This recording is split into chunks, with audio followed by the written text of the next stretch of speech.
Do you like buckthorn berries?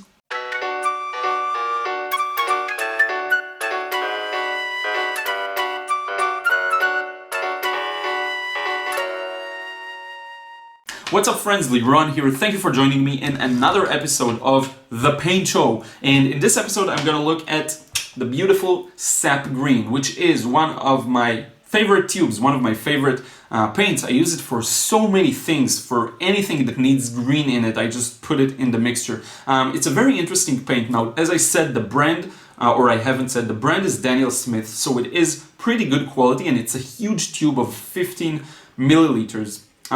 What I like about Sap Green, what I find interesting about it, is that it's actually composed of many different pigments in one, and so each brand has their own weird mixture. And if you look at the description of this on the Daniel Smith website, it's actually different than what's on the tube. Always trust what's on the tube. So anyway, with this one we have a very interesting mixture, and let me tell you what it is. We have the Quinacridone Gold, we have the Nickel Azo Yellow, and we have the Phthalocyanine Green. So basically, if you take these three and just imagine that this one's a green, you get this, which I find fascinating. Now on the website they mentioned something about French ultramarine, burnt sienna. None of that here. It doesn't say it at all. Originally this paint was made from ripe buckthorn berries. As expected, in the past it was made of them, but today it's made synthetically using a mixture that actually mimics just the properties of the buckthorn berry. Now I'm gonna put all the pigment numbers here on the screen just for your reference.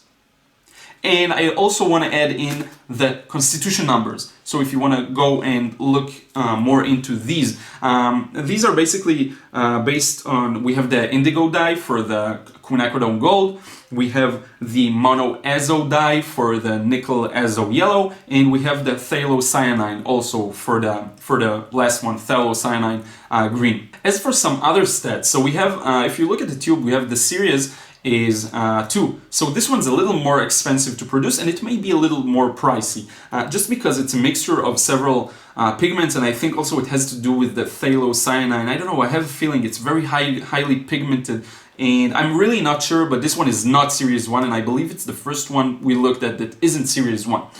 As for lightfastness, excellent, really good.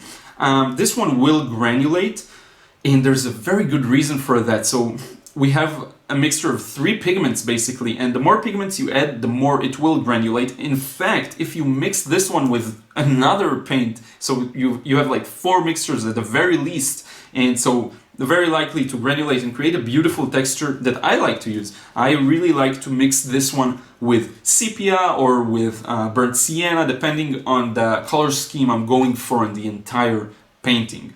So this one is transparent, and also it is I think it's a medium level of staining, if you want to talk about that. Now it makes a lot of sense, because if any of you are familiar with Phthalo Blue, which is also based in phthalocyanine, it's very staining. I mean, my palette actually has a permanent bluish tint because of my Phthalo Blue, and so this one is a bit staining. So this is it. I hope you enjoyed this tube. As I said, it's super useful, and I know a lot of people like to sort of mix their own greens, which is perfectly fine. I believe that's the ideal. I think it's really useful to just grab some blue with your brush and put it in, and then add some yellow and let it mix on the paper. It's beautiful. For me personally, I like to use this pre-made Sap Green and add to it whatever I need. So if I need it to be a little more yellowish, I will add some new Gamboge or some Hansa yellow, things like that. If I want to get it darker, I'll add sepia. I'll even add French ultramarine or ultramarine blue. So just very useful, and it's very convenient to have like one green at least. You know, I don't think you need more than that. I don't really think it's necessary to have like viridian and all the other ones. You can just add a bit of French ultramarine or phthalo blue, and you get something that's really close to viridian actually. But I think just one is really good, and this is one of my choices, and so I always loved it. Back when I was using my old palette, this one, the Van Gogh, which I'm still using when I'm painting outdoors, So also this was one of the most highly used paints for me. This one is actually from here already. I finished it, I ran out of it really fast, and then I refilled it with the Daniel Smith. So anyway, this is it. I hope you enjoyed this tube. Let me know what you think. Let me know if there are additional pigments you want me to cover. Let me know in a comment below. Anything you want, we'll get to it. I'll order it, we'll do it. Also, if you want to send me pigments, let me know. I don't know, it could be funny.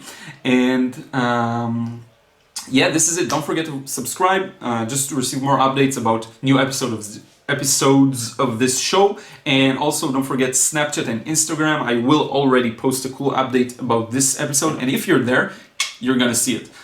So don't forget that, and I will see you again in another video. Until then, take care.